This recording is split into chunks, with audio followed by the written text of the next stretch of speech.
Hello students, इस lecture में हम लोग डिस्कस करेंगे scattering amplitude and it's relation with cross section.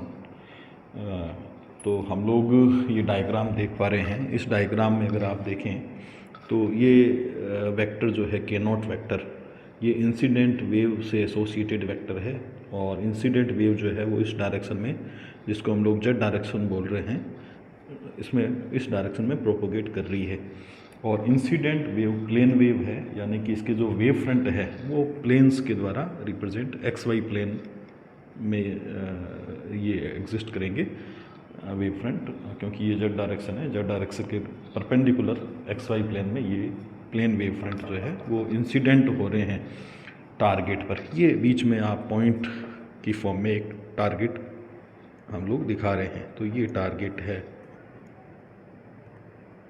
ये टारगेट है। और ये प्लेन वेव फ्रंट जो है वो इंसिडेंट हो रहे हैं और ये इस टारगेट से इंटरेक्ट करके स्केटर्ड वेव की फॉर्म में ये स्फेरिकल वेव्स निकल रही है। ये गोलीय तरंगे जो है, गोलीय तरंगाग्र के रूप में आउटगोइंग स्केटर्ड वेव है, तो ये स्केटर्ड वेव को रिप्रेजेंट करते हैं, स्केटर्ड वेव। हम लोग यहाँ पर डिस्कस कर रहे हैं एक solid angle D omega solid angle ये लिया है हमने, और इस सॉलिड एंगल में कितनी स्केटर्ड फ्लक्स जाएगा उस पर भी हमें डिस्कस करना होगा। और ये जो के है, ये थीटा एंगल पर जो ये सॉलिड एंगल एग्जिस्ट कर रहा है जेड डायरेक्शन से थीटा एंगल पर, तो उस थीटा एंगल पर जो है वो के वेक्टर जो है वो स्केटर्ड वेव के लिए वेक्टर रिप्रेजेंट किया गया है। तो ये तो इंसिडेंट वेव के लिए वेव वेक्टर है, और ये स्केटर्ड वेव जो थीटा एंगल पर गई है उसके लिए वेव वेक्टर है के। चलिए अब आगे इसमें बढ़ते हैं। सबसे पहले हम लोग क्या काम करेंगे कि इस प्रॉब्लम के लिए, स्कैटरिंग प्रॉब्लम के लिए श्रोडिंगर इक्वेशन हम लोग लिखने का प्रयास करेंगे। तो श्रोडिंगर इक्वेशन इस प्रॉब्लम के लिए किस तरह से लिखी जा सकती है? श्रोडिंगर इक्वेशन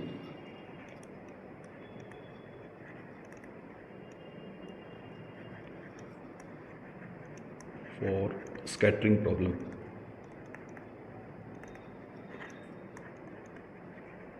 तो ये श्रोडिंगर इक्वेशन लिख सकेंगे हम लोग minus h cross square upon 2 mu और del square psi r plus v as a function of r psi r is equal to e psi are.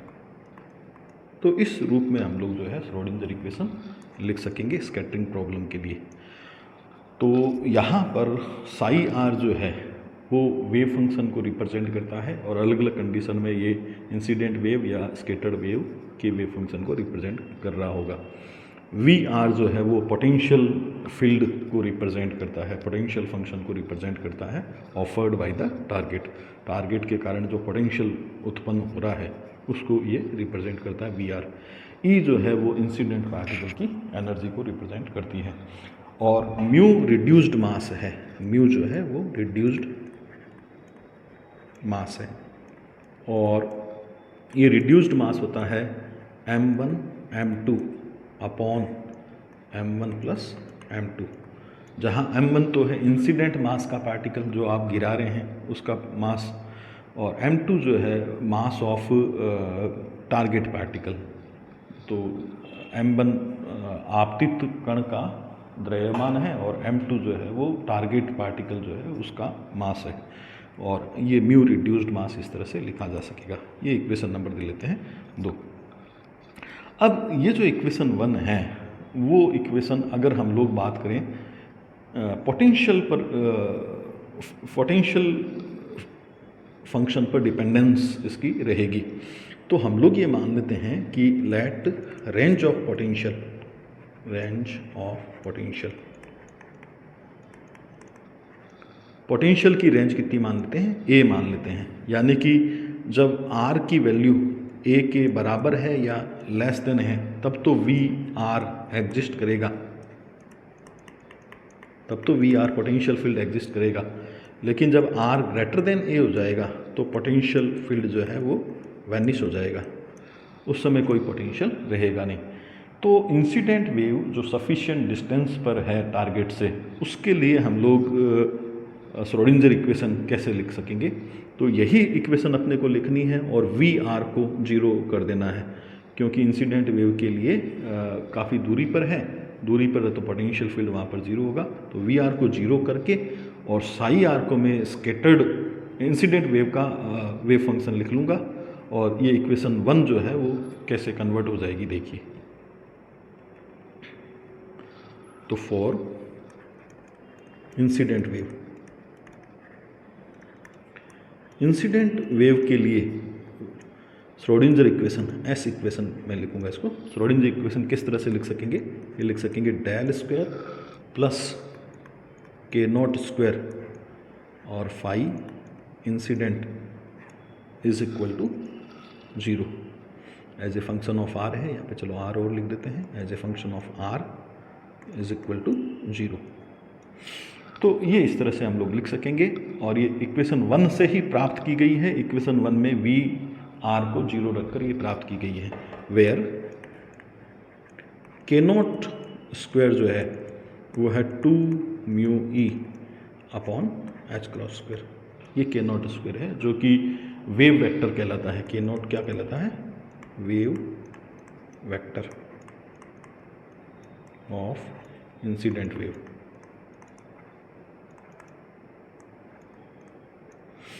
Wave vector of incident wave. तो ये equation number हम लोग ले लेते हैं 3।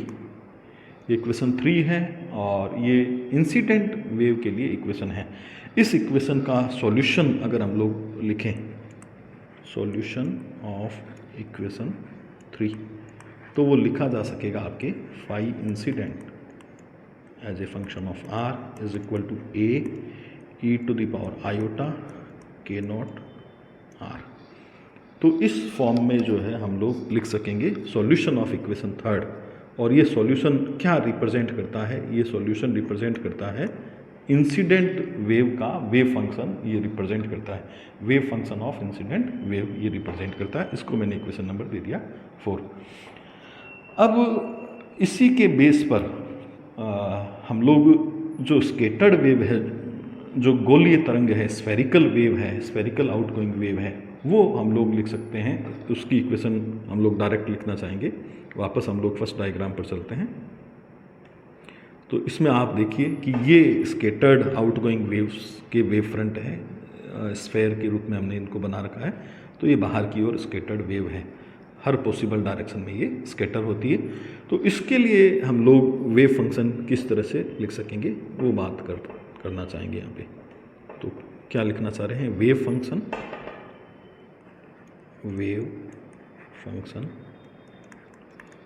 For spherical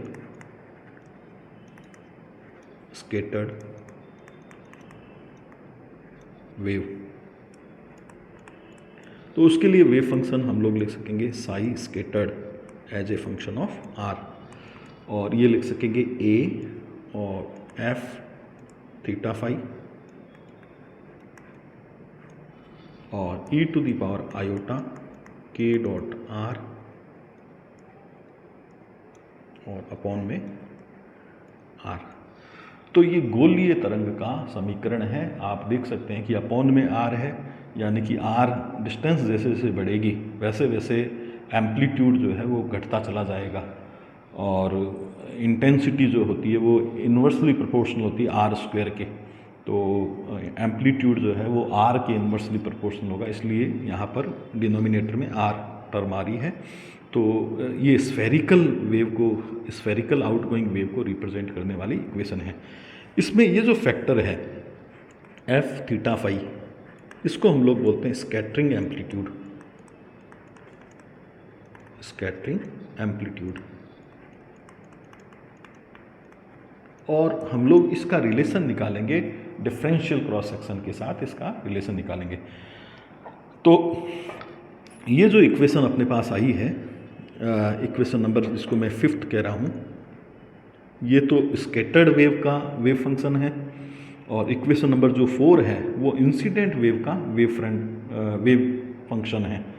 अब हम लोग एक बार फर्स्ट डायग्राम पर वापस जाते हैं और मान लेते हैं कि कहीं पर डिटेक्टर रखा हुआ है, कहीं पर भी डिटेक्टर हम लोग यहाँ पर मान लेते हैं कि भाई डिटेक्टर है यहाँ पे।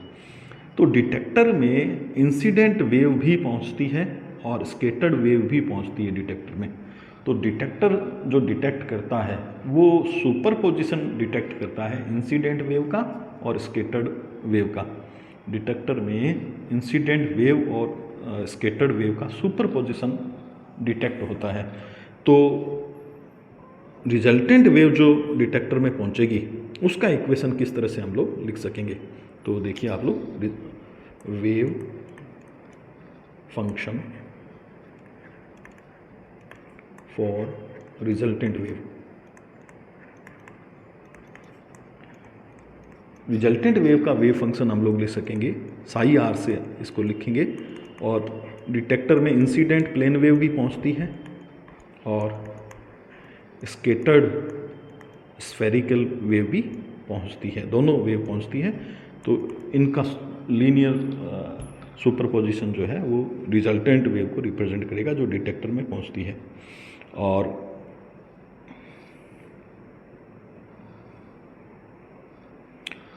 तो फाई इंसिडेंट की वैल्यू थी a और e to the power iota k naught r, ये फाई इंसिडेंट की वैल्यू थी।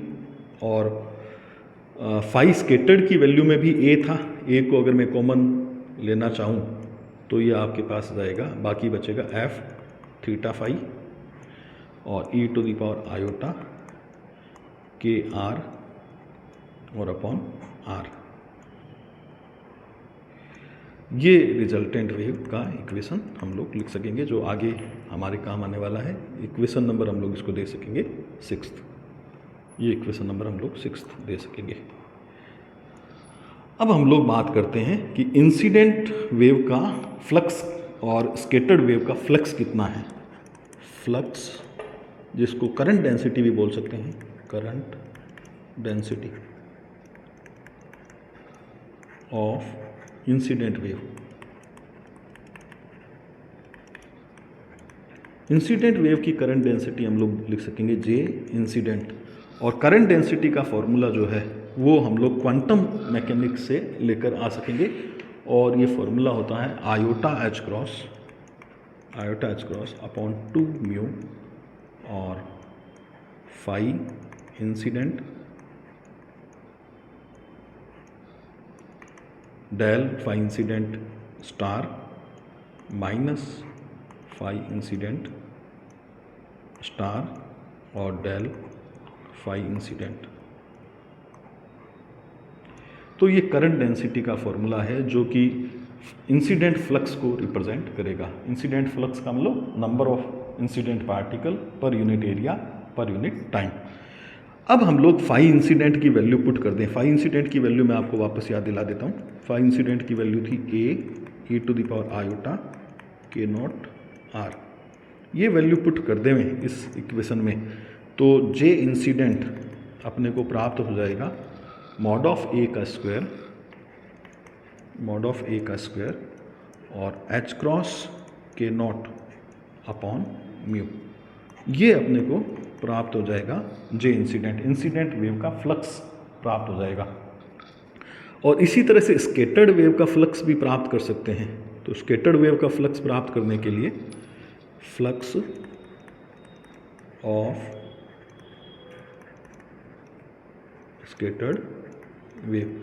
स्कैटर्ड वेव का फ्लक्स प्राप्त करने के लिए भी सेम ही तरीका काम में लेंगे। फॉर्मूला तो है iota h cross upon mu 2 mu और ये था phi scattered del phi scattered star minus phi scattered star और डेल फाई स्कैटर्ड।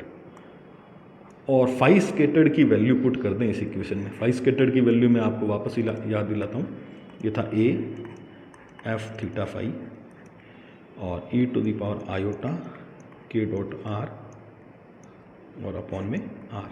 ये वाली वैल्यू पुट कर दें इस इक्वेशन में तो स्कैटर्ड वेव का हम लोग जो है फ्लक्स निकाल सकते हैं, स्कैटर्ड वेव का फ्लक्स निकाल सकते हैं। और ये निकल कर आता है, अगर आप इस फाई स्कैटर्ड की वैल्यू ऊपर वाली इक्वेशन में पुट कर दें तो ये निकल कर आता है मॉड ऑफ ए का स्क्वायर एच क्रॉस के अपॉन म्यू आर स्क्वायर और एफ थीटा फाई के मॉड का स्क्वायर, ये निकल कर आता है। और स्कैटर्ड वेव का जो फ्लक्स है इसको इक्वेशन नंबर दे देते हैं हम लोग, 7 दे रखी हमने, इसको 8th इक्वेशन हम लोग दे देते हैं, ये 8th इक्वेशन आ गई। अब हम लोग रेशो निकाल लेते हैं जो अभी थोड़ी देर बाद काम आएगा। इक्वेशन 8 और इक्वेशन 7 का रेशो निकाल लेते हैं, यानी कि हम लोग निकाल लेते हैं J scattered divided by J incident. ये रेशो निकालने तो आसानी से हम लोग देख सकते हैं कि ए मॉड ऑफ ए का स्क्वायर और मॉड ऑफ ए का स्क्वायर कैंसिल आउट हो जाएंगे। ये देखिए मॉड ऑफ ए का स्क्वायर और मॉड ऑफ ए का स्क्वायर कैंसिल आउट हो जाएंगे, एच क्रॉस से एच क्रॉस भी कैंसिल आउट हो जाएगा और के अपॉन के नोट आएगा और म्यू भी कैंसिल आउट हो जाएगा, म्यू भी कैंसिल आउट हो जाएगा और अपॉन में आर स्क्वायर आ जाएगा और एफ थीटा फाई का स्क्वायर आ जाएगा। तो मैं यहाँ पर 8 और 7 का रेशो लिखना चाह रहा हूँ, तो ये रेशो निकल कर आ जाता है अपने पास के अपॉन के नोट आर स्क्वायर अपॉन में बचता है और एफ थीटा फाई का मोड का स्क्वायर, ये जे स्कैटर्ड अपॉन जे इंसिडेंट का रेशो निकल कर आ गया। इसको इक्वेशन नंबर दे देते हैं 9th। और लास्ट काम अब हम लोग करेंगे डिफरेंशियल क्रॉस सेक्शन निकालने का। डिफरेंशियल क्रॉस सेक्शन निकालने के लिए हम लोग फर्स्ट डायग्राम पर वापस चलते हैं। फर्स्ट डायग्राम में हम लोग क्या बात करना चाहेंगे कि इस सॉलिड एंगल में कितने पार्टिकल गए हैं, इस सॉलिड एंगल में कितने पार्टिकल गए हैं, तो वो निकालने के लिए हम लोग स्कैटर्ड फ्लक्स को इस एरिया से मल्टीप्लाई कर देंगे। फ्लक्स होता है, फ्लक्स क्या होता है, number of scattered particle per unit area. तो अगर मैं इस एरिया से मल्टीप्लाई कर दूं तो मुझे ये पता चल जाएगा कि इस सॉलिड एंगल में कितने पार्टिकल्स पर यूनिट टाइम जा रहे हैं। तो चलिए ये काम करते हैं हम लोग, और नंबर ऑफ स्कैटर्ड पार्टिकल क्या लिखना चाहेंगे हम लोग यहाँ पर, number of scattered particles in solid angle D omega. D omega solid angle में कितने पार्टिकल्स स्कैटर्ड हो रहे हैं पर यूनिट टाइम। तो ये निकालने के लिए इसको पहले तो हम लोग इस संकेत से लिखेंगे डी एन थीटा फाई, इस सिंबल से लिखेंगे। और ये निकालने के लिए मैं क्या करूँगा, स्कैटर्ड फ्लक्स की मल्टीप्लाई कर दूँगा उस एरिया से, यानी कि डी ए से मल्टीप्लाई कर दूँगा जो सॉलिड एंगल के द्वारा बनाया जा रहा है, उस एरिया से मल्टीप्लाई कर देंगे। तो ये आपके पास आ जाएगा जे स्कैटर्ड, और ये एरिया क्या लिखा जा सकेगा, ये एरिया लिखा जा सकेगा आर स्क्वायर और डी ओमेगा, ये एरिया लिखा जा सकेगा। ये वाला एरिया इस तरह से बन रहा था, ये वाला एरिया जो है वो लिख सकेंगे हम लोग r square into d omega. अब जे स्कैटर्ड की वैल्यू इक्वेशन नंबर 9 से पुट कर देते हैं। जे स्कैटर्ड की वैल्यू आप देखिए इस इक्वेशन से, जे इंसिडेंट को मल्टीप्लाई में ले जाकर ये वैल्यू मैं पुट करना चाहूँगा। तो देखिए क्या आ जाएगा यहाँ पे, तो जे इंसिडेंट तो मल्टीप्लाई में चला जाएगा और के अपॉन के नॉट आर स्क्वायर और एफ थीटा फाई का मोड का स्क्वायर आ जाएगा।